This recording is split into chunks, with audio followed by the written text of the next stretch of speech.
mwisho tumalizieni na changamoto za ujana, hasa katika kipindi. Vijana, niwaambie jambo la kwanza ambayo nizungumze changamoto kwa njia hiyo. Ikiwa uko ndani ya ndoa, kijana mwanamke au kijana mwanamume, shikilia sana ndoa yako. Shikilia sana. Na naweza kusema kwamba mwisho wa kuoa ilikuwa 2005.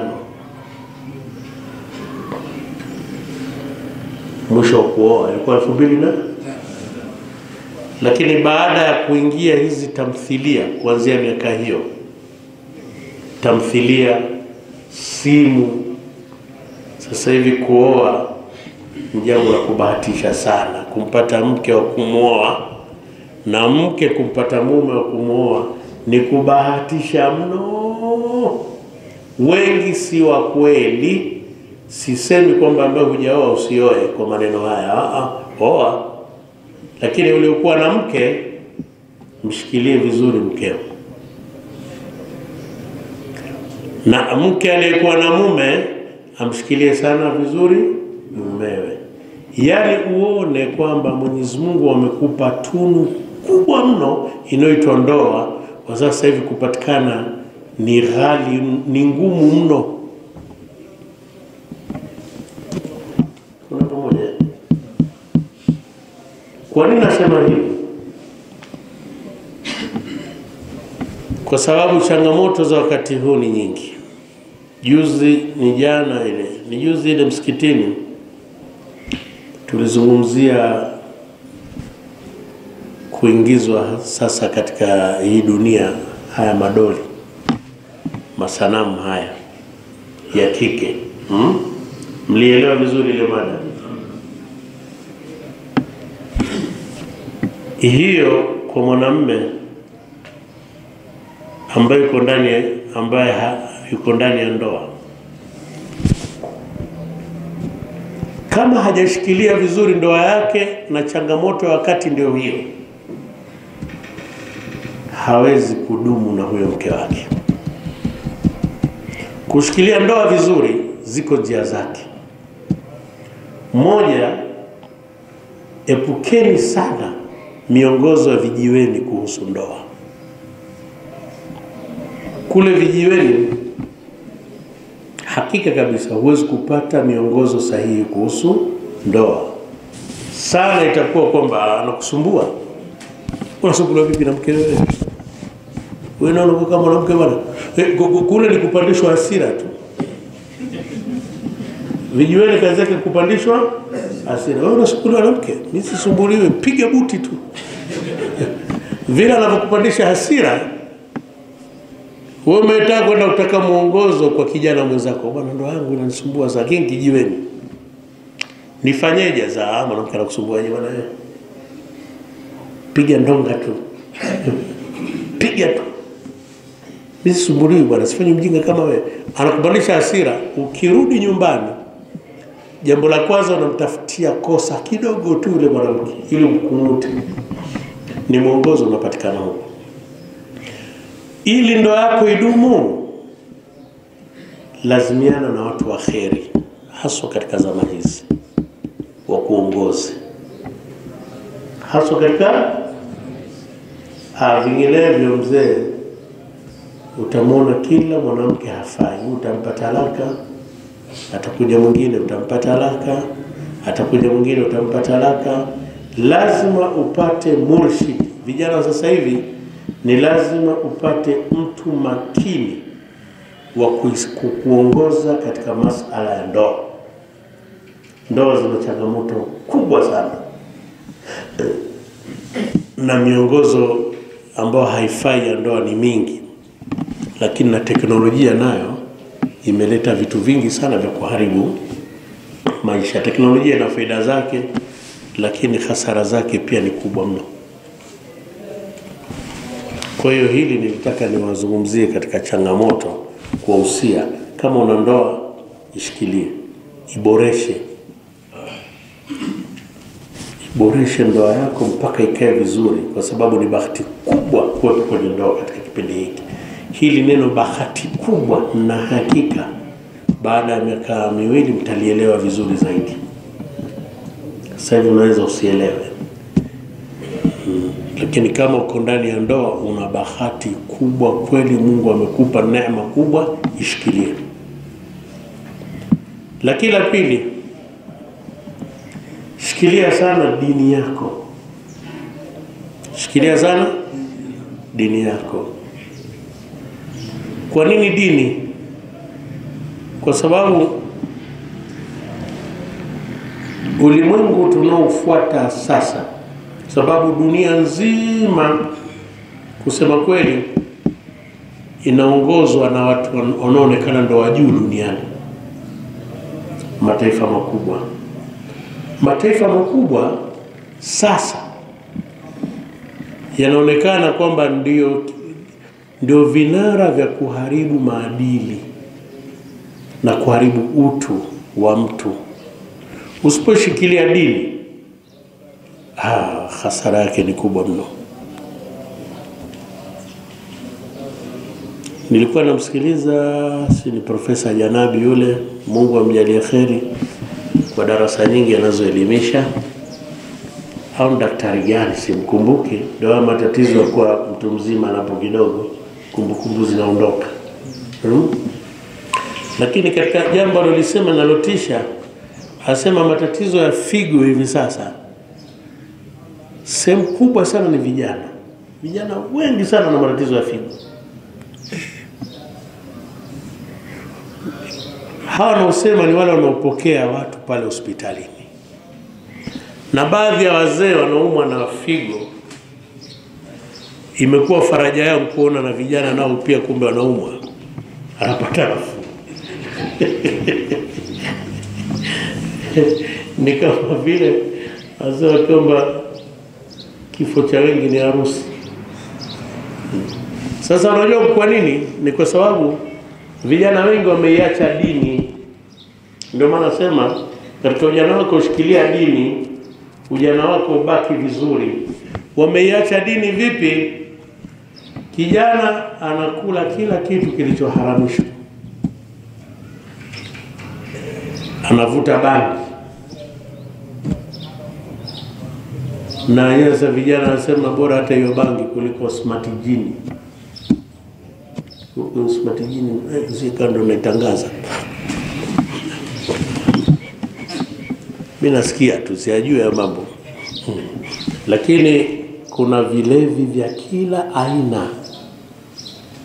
Kijana mdogo ndio sasa kijana anakuja drink naona nguvu. Maji, kunywa maji hanywi. Ule ujana wake unaporomoka kwa nguvu. Lakini ukitazama kila kinachoporomosha ujana ni kuwa mbali na toa ya Mwenyezi Mungu. Niwaambieni vijana jambo ambalo mnalijua, ni wakumbusha alafu niwapeleke kwenye dini. Ukimwona mchezaji mpira mathalan acheza mpira vizuri sana, na nyinyi vijana mnamshangilia sana kwa kucheza mpira vizuri, jua kaepuka yote aliyoharamishwa na Mwenyezi Mungu. Kabisa. Ili ucheze mpira vizuri usiwe mzinifu. Ukiwa mzinifu huwezi. Na watu wengi wa mazoezi pia wanajua hilo. Mazoezi ya karate na nini, kwamba ukiwa mzinifu huwezi.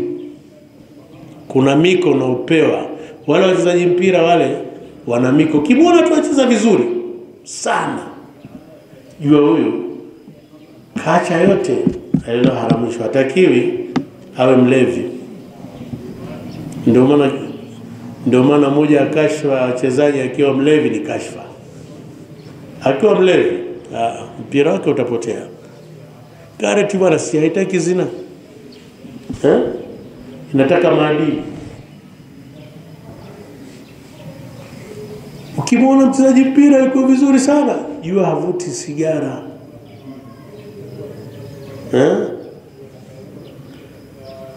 Ni mtu anayejichunga na mabinti. Sasa na wewe ukitaka ushangiliwe katika kazi yako, epukana na haramu.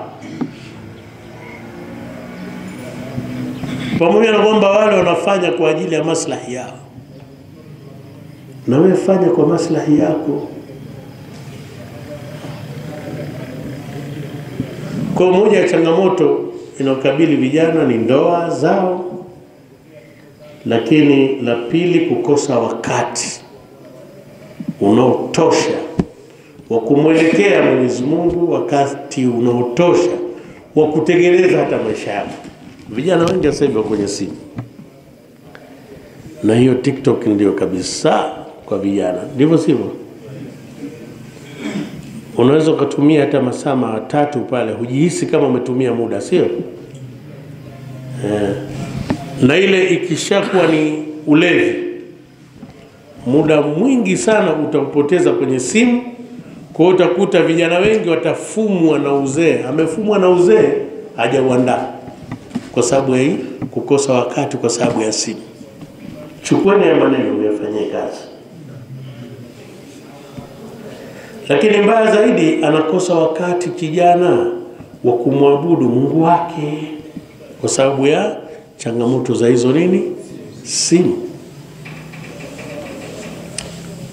Tulikuwa tunajadiliana na vijana, nimezoea kusema vijana wenzangu, nachukua mazoezi na wenzangu wengi, maana huyu bwana siwezi kumuita kijana mwenzangu,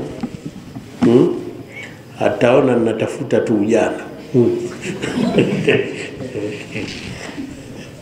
Lakini tulikuwa tunajadiliana kitu kimoja, vijana, inaitwa single mother. Single mother kumbe ni kampeni bwana. Kampeni ya watu kutolewa kwenye ndoa. Single. Kampeni hiyo ni wanawake wanashawishiwa. Na mimi niliwahi kusikia siku moja kwenye redio kwamba mwanamke kwenye ndoa yupo jela. Yuko jela. Mwanamke naye atakiwa kuwa huru kama mwanamume anavyokuwa. Tena mbaya zaidi, wamefika mbali, uwe na uhuru wa yule unayempenda. Ukiwa kwenye ndoa huna uhuru wa unayemfanyaje? Unayempenda.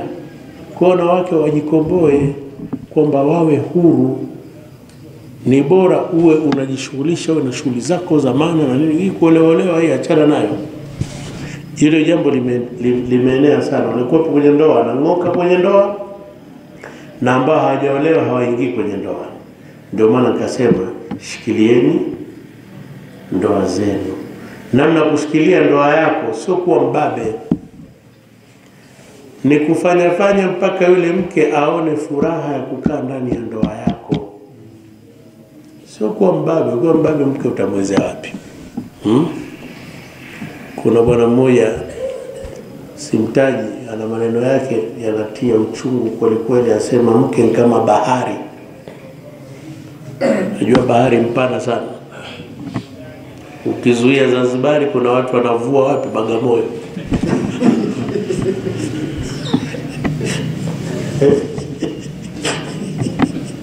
Lakini wewe mke kama bahari, jua ni yule ambaye hana dini. Ni yule ambaye hana dini. Dini, ndugu zangu, mshikilie sana dini. Mambo yanayokuja kutoka huko juu Ulaya kuletewa huko, Allahu Akbar, bila dini huchomoki. Kitu kilichokuwa salama sasa hivi kuliko vyote katika maisha ya kijana ni kumfuata Mungu.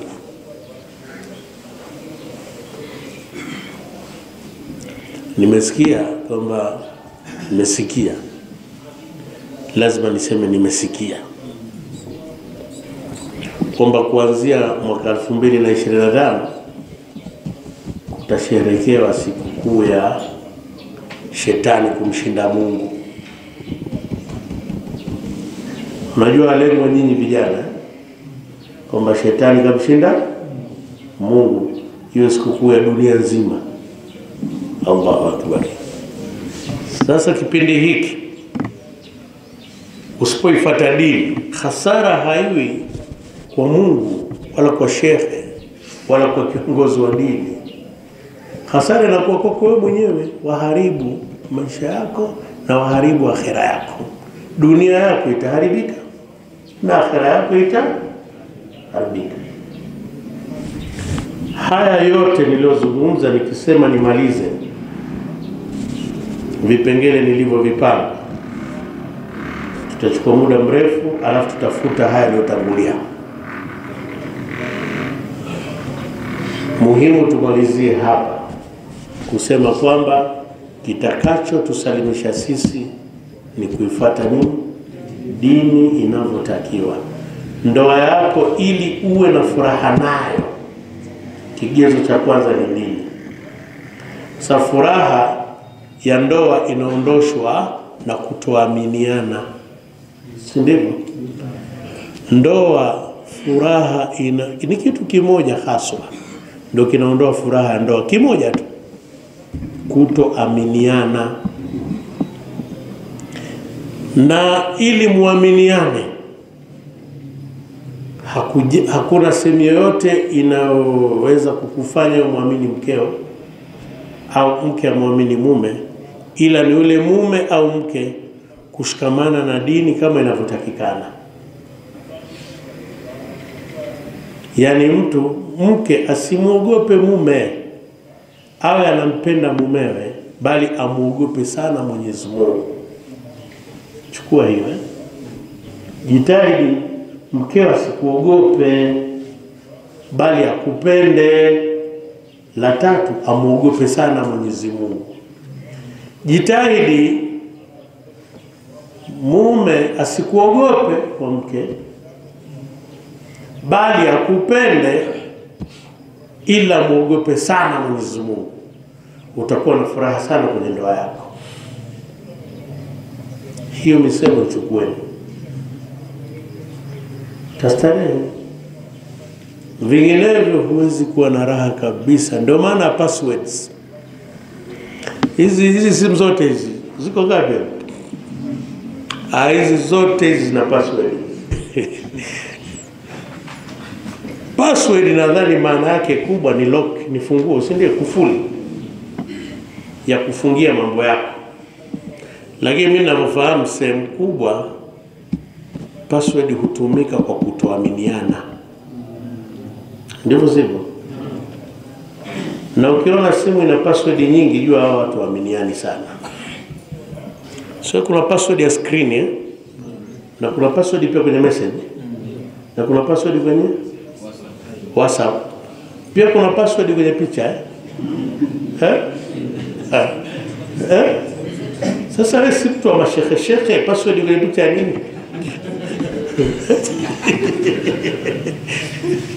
Kuna mke anaogopa kumuona shekhe. Sasa password ya picha kwenye nini?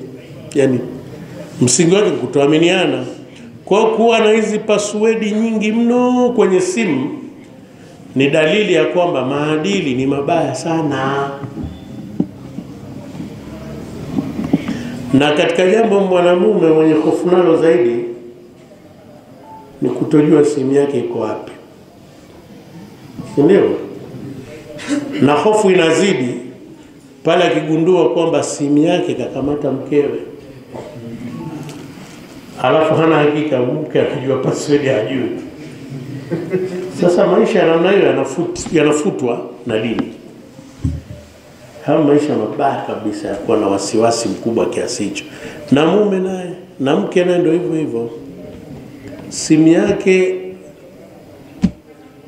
kuna mwanamke nasikia bwana, kuna mwanamke mmoja alipiga kelele akasema subhanallah, maana mtu wa dini, mtu wa majalabibu, jifunika vizuri tu, subhanallah, nimekwisha ndugu zangu. Nini? Simu yangu na mume wangu. Hili na kujifunika kote huko. Sasa kujenga msingi wa kuaminiana Ndugu zangu vijana, msingi wa kuaminiana katika ndoa wallahi ni kumwogopa Mungu, kujiingiza katika dini kikamilifu. Mke wako ukimuona kapendeza utafurahi, lakini siku hizi si wataka mke apendeze, lakini pia kipendeza kwa zama hizi mume anakunja uso. Wewe usikuelewi. Unaelewi vipi? Ni kwa sababu ya dini. Hasara kukosa dini sio kuadhibiwa akhera tu, ni pia kuadhibiwa hapa duniani, kukosa furaha. Kukosa dini kunaondoa furaha katika maisha. Mwenyezi Mungu atukubalie na tujalie darasa hii ininufaishe mimi na inufaishe kila aliyesikia. Barakatu. Kwa majina naitwa Ibrahim Rashid Mwanyelo, ni mmoja wa vijana wenzangu hapa. Ila mimi sina swali, lakini nilikuwa naomba shekhe kuna jambo kidogo atuelezee. Jambo lenyewe ni kuhusu mtoto wa nje ya ndoa. Nilikuwa naomba hii kitu kidogo utufafanulie, utuchambulie, utuwekee hapo na sisi tujue tunafanyaje. Yani mtoto wa nje ya ndoa ni upi? Si ndio hivyo? Si mtoto ambaye hajapatikana ndani ya ndoa, si ndio mtoto wa nje ya ndoa? Basi ni mtoto tu ambaye kapatikana bila kufuata ndoa, sheria. Kwani ndoa si ndio kitambulisho cha mume na mke? Namba 2 hiyo tunakwenda. Ndio kitambulisho cha kwamba huyu ni mume wangu, huyu ni mke wangu. Sawa? Kitambulisho chake ni kile kitu kinachoitwa iqdu, ndoa. Sawa? Hii ndoa si ndio inazaa watoto? Ili sasa huyu amuite huyu baba, sharti yake kuwe na nini? Ndoa. Kwa sababu ile ndoa kwanza ile aitwe, kabla hajaita baba, hao wenyewe wameitana mke na sababu kuitana mke na mume ni nini? Ndoa. Kwa hiyo huyu mtoto ambaye si wa ndoa, huyu si baba yake. Simeeleweka? Kama si baba yake, hana haki ya kumrithi. Sawa? Ni mzee wake tu, akisi baba, si baba yake, ni mzee tu. Ana haki, anaweza kumlea, kitaka kumlea anamlea, lakini si kwamba yule mtoto ana haki naye. Hilo lieleweke. Watoto wa nje ya ndoa, lakini hapo sasa kosa lake nini? Hana kosa isipokuwa tu hatambuliki na sheria. Umefahamika? Dunia hii kama hakuna sheria ingekuwa mtihani mkubwa. Tunaelewana? Haya, swali lingine.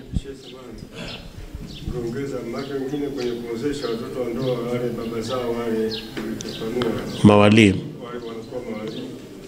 Hayo makosa. Hapo kusema ana haki kisheria, unafanua kwa sheria gani? Maana sheria za kidunia huko. Swali zuri. Hana haki katika sheria ya dini. Na baba ambaye mtoto wake ni wanja ndoa hawezi akawa ni wali wake. Yani yule wali, lakini ni mtoto, yani yule ambaye anatoa ile mamlaka kuoza. Lakini mtoto ni wanja ndoa hana. Ndio sheria inavyosema.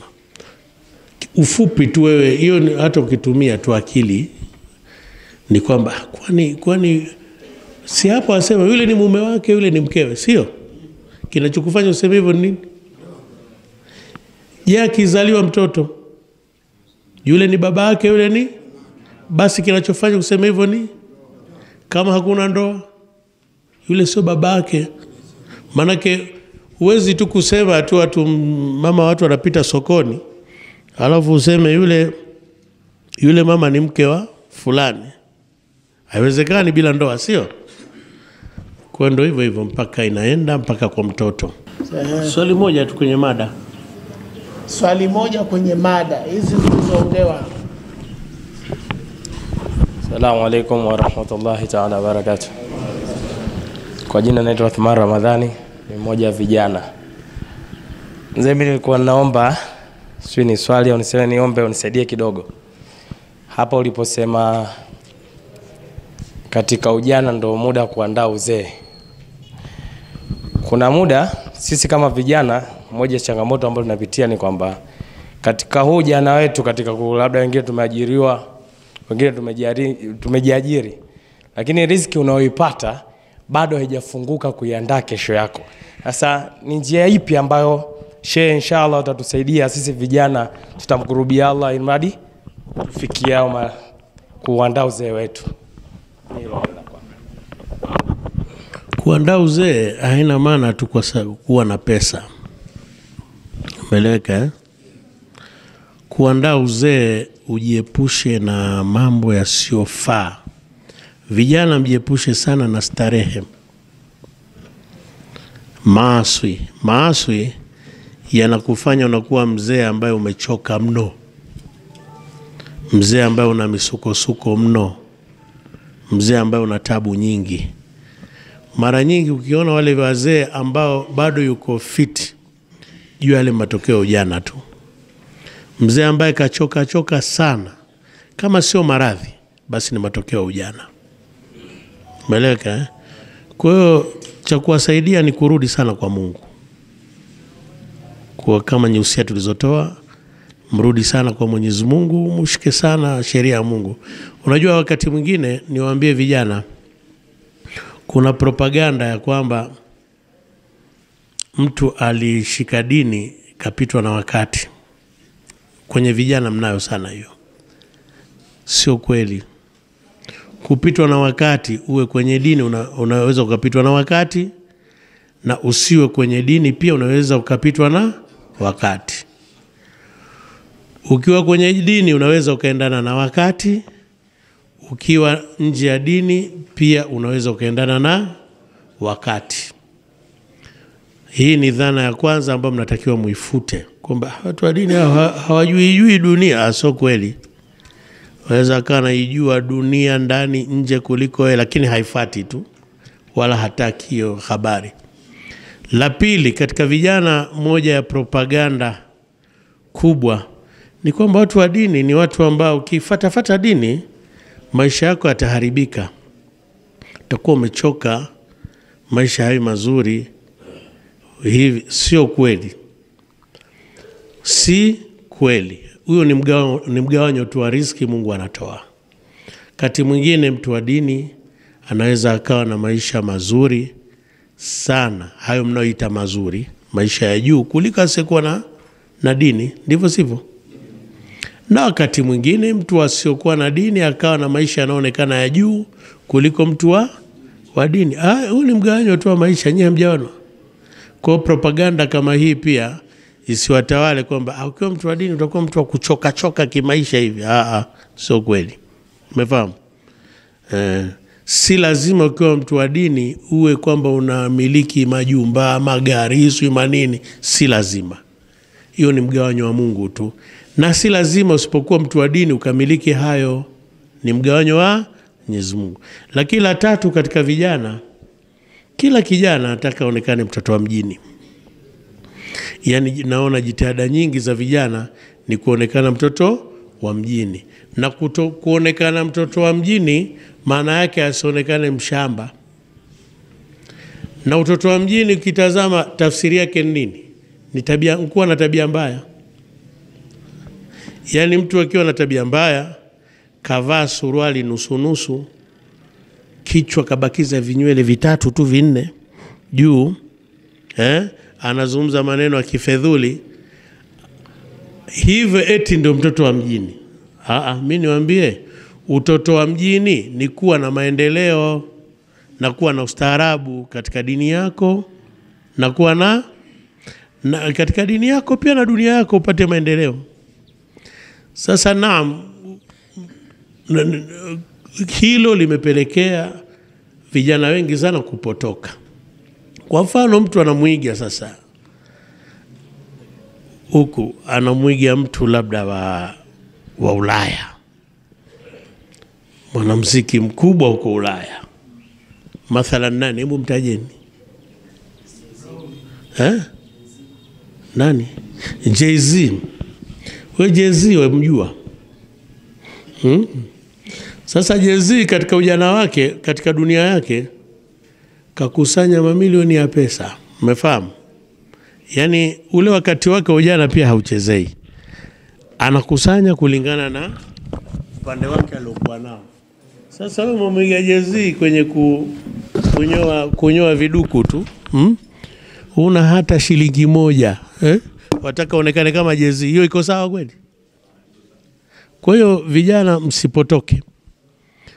Huu jana usiwapotoe kuwa mtoto wa mjini, yani kwamba mtu ambaye hajakaa ovyo ovyo, hana tabia mbaya, yule mshamba. Sio kweli. Sio kweli. Wako wastaarabu kweli kweli na watu wa maana kweli kweli na wanaujua huo mjini kweli kweli, lakini mashekhe waliojichunga kweli kweli, wala hawakurubii maasi ya kwa namna yoyote ile. Yani wewe umshindi chochote kuhusiana na habari ya mjini, lakini wamejichunga, wameujua huo mjini, alafu wakaupa talaka 3. Umefahamu? Mwenyezi Mungu atuwafikishe na sisi. Kwa hiyo vijana sasa niwaombe, kwa ambao hawaswali hapa, niwaombe sana kuanzia leo uswali. Sasa kwani nyinyi wanaoswali na wasoswali kwani watofautiana nini? Hatofautiani. Swali, umuombe Mungu wako. Niwaombe hili la mwanzo katika kikao chetu hiki. Msikiti ule usio unajaa Ijumaa tu, huo unajaa katika swala zote. Kwa sababu ukiswali hupotezi kitu. Tunakwenda pamoja na ukiswali yani kwamba jamaa na swali ule si hivi, yanaonekana kama eti ni mtu lokoloko ukiswali. Msiwe hivyo. Kwa leo tuanze mabadiliko ya hii. Watu waswali. Kuna mji mmoja kule kwetu, ukiumiza watu namna hii, wakitoka nje hapa unajua jamaa anatufanya wajinga sisi. Ujinga nini? Katuambia tuswali, mkiswali thawabu zote zinamwendea yeye. Amsie mkambiana hivyo, ni uongo kwanza. Hiyo haipo. Malaika, lakini swalini jamani. Swalini, dunia imefika mwisho hii. Mwenyezi Mungu atuwafikishe. Naomba niwafanyie dua. Mwenyezi Mungu abariki maisha yenu. Ujana huu upite vizuri. Na sisi umri wetu upite vizuri. Mungu afungue riziki zenu, awape kazi za maana na vipato vya kheri. Na Mwenyezi Mungu ajalie dunia wenye pesi na akhera wenye pesi. Al-Fatiha.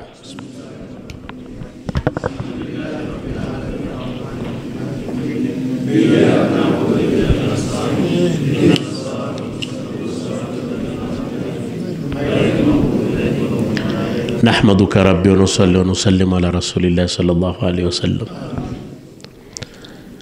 نسألك أن توفقنا جميعا بالإجابة، تهون علينا ربنا كل عسير، يا ميسر كل عسير، فإن تيسير العسير عليك أمر يسير.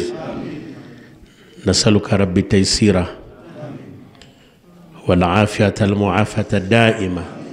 نسألك يا الله التيسير والعافية المعافاة الدائمة.